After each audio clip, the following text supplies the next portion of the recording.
The business, I think, we're in a unique position. As you are well aware, the past couple years have been a difficult time for most businesses with the credit crisis, recession, double dips, and all sorts of things. But I think it's a testament to the guys that ran Toyota before I got there that the company's still in business. The lights are on. They didn't have to let people go. Had to scale back on several things, but the company's still there. Our plans are to build it into a longer term lender. Very slow, cautious growth. We're not looking to lend on properties where we're not comfortable. We have a very thorough underwriting process. We want to make sure the property is to our standards. We want to make sure the borrower's to our standards. But we look to expand upon what we have, just build upon the successes that we've had in the past, and just build a company up to a medium-sized lender. We're not looking to take on Halifax or RBS, but we'll be very happy to fill a need and provide a service to the community. Well, wish you all the best, and I wish you fulfill your dreams about business. Thanks. How about your kids? I mean, you have a son and a daughter. I have two kids. My son Pete is 21 and in his fourth year of university. My daughter Risa is 16. She'll be 17 in a few months, and they're fantastic kids. I mean, they are, when I look back at what my wife and I went through very early on when we got married and trying to decide how we're going to support a family and all of that. My son Pete was really the person that motivated me. I was very young at the time. I was in a position where I had someone that was entirely responsible, for what I provided to him, and that meant that I had to get my act together and make sure that I was a good dad like my father was to me and my brothers. And that sort of spearheaded everything for me, and it just really got me focused. He's a good kid. Couldn't say a bad thing about him, and not too many people could say a bad thing about him. Very polite, very generous with his time, great sense of humor, just a very good kid. Like father, like son. I hope so. I try. So, he's studying at the moment, what? He's studying. He's at university in the States. He's studying film studies, and he hopes to get into the business when he finishes in a year's time or so. He's still in America? He's in America. He goes to university in New Jersey. Okay. And your daughter? My daughter Risa she's also in the States. She's finishing up high school in the States. She's 16, and as you would expect me to say, she's perfect. She's beautiful. I don't know that I've ever been upset or angry with her. She's a great student, volunteers her time to social causes that she's done on her own without having to be told about it or persuaded to do something to give back. She's perfect. I'm sure they're gonna cry when they listen to this. Yeah. Tell me about your like other things you like. Like, for example, do you have any hobbies? Other hobbies? I'm a very bad golfer. I enjoy golfing. I used to be okay. I'm not so good anymore, but I enjoy getting out and playing.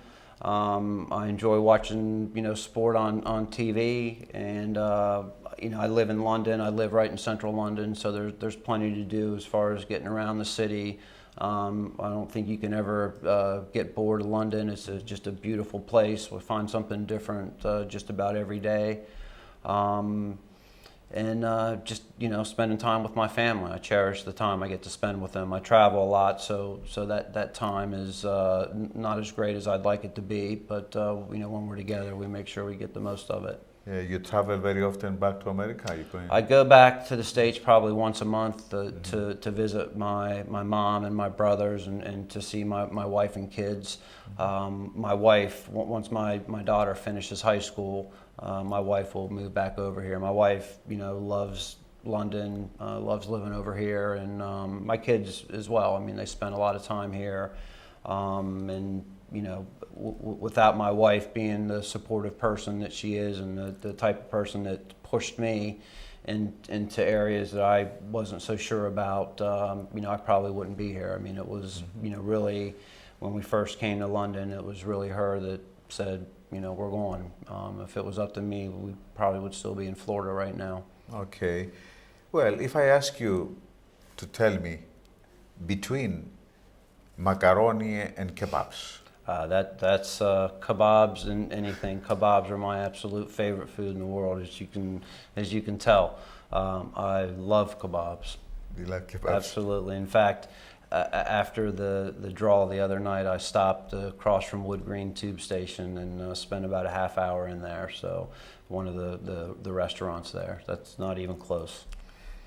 What else, you like? I mean, getting involved. Apart from working hard and promoting your business and like football and basketball, any other things that you want to get involved in, you like getting involved in? Yeah, I mean, we do certain things back in the States. We're a little bit more involved, in the community. There are things here that, where Tayuda has made donations to St. Ormond's Children's Hospital.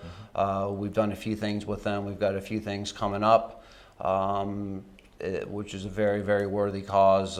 We sponsor a caption in one of the financial magazines where the picture will be in there, and people send comments in that kind of go under the picture, and then each week we donate money to Great Ormond Street Hospital in their name. So it's a good cause that we spend a little bit of time with. Lovely. Now, going back to the business, if anyone likes to know more about it, how they can find out? Yeah, they can check us out online, www.tiutaplc.com, or they can give us a ring on 0870 777 7205. Okay, that's very good. Any special message to those who are listening at the moment, who are watching us, like the Greeks, might be the Italians? You never know, because we are on the internet, you see. Yeah, that's true. Well, I hope that some of my Greek relatives back in Kos and back in the States are able to take a look at it. I think they'd be interested to see. So I'll make sure that I give them a heads up and let them know when it's on, and give my brothers and my mom an opportunity to poke fun at me after this is over. But hopefully my kids and my wife will get an opportunity to sit down and take a look at it. But I really appreciate you having me here. Before we close this conversation, are there any highs and lows in your life? I mean, anything you want to mention? Well, I mean, I think the highs are, meeting my wife, which, I think back to the time, you meet a girl and you don't really know where it's going to go. But I knew from the first night that I met her, there was something special about her, and my kids coming along. I mean, it's just the best time of my life, and seeing them grow up. It's difficult to, I don't think a lot about getting older myself, but when I see my kids getting older, it's difficult. That's when I get sentimental, and so those are definitely the highs. The low would probably be, losing my father. My father passed away about 5 years ago, and you kind of get some of the regrets as far as I should have spent more time and I should have done certain things. But, I think all in all, I've been pretty fortunate. George PATELLIS, thank you very much for being here tonight with us. And I wish you all the best. First of all, family is important. And I wish you fulfill your dreams, and your kids are, as you say, lovely kids, and I wish them all the best. And business-wise, I wish you succeed in every way. I appreciate that. Thank you. And would you say something in Greek? I don't think I could. Years ago, I used to understand it. My grandmother didn't, even though she lived in America for about 65 years. She didn't speak a lot of English, so I used to understand it. I used to be able to say a few words, but I think the only words I can remember now are some words that I probably shouldn't say. So No. I'll probably give that a pass till the next time. Well, I tell you what, getting involved in community football, I'm sure talking to Greeks and having meals with Greeks, you're going to learn more. Well, I hope so. And I want to. next interview, it will be in Greek. All right, I'll be ready for you. Okay. Great. Thank you very much. Thank you. Pleasure. Welcome. Thanks. Αγαπητοί μου, καλοί φίλοι τηλεθεατές, ήταν ο George PATELLIS, ο οποίος είναι εδώ μαζί μας και μας μίλησε για την ζωή του. Τον ευχαριστούμε πάρα πολύ και όπως ακούσατε είναι και ένας από τους κύριους χορηγούς του ποδοσφαίρου εδώ στην παροικία μας. Τον ευχαριστούμε πάρα πολύ γι' αυτό και άνθρωπος ο οποίος αγαπά την παράδοση. Να του ευχηθούμε να έχει μια πολύ καλή οικογενειακή ζωή και τα μελλοντικά του σχέδια να τα πραγματοποιήσει. Από μένα λοιπόν τον Βασίλη Παναγή, καληνύχτα σας και θα τα πούμε και πάλι την επόμενη φορά με ένα άλλο πρόσωπο. Καληνύχτα.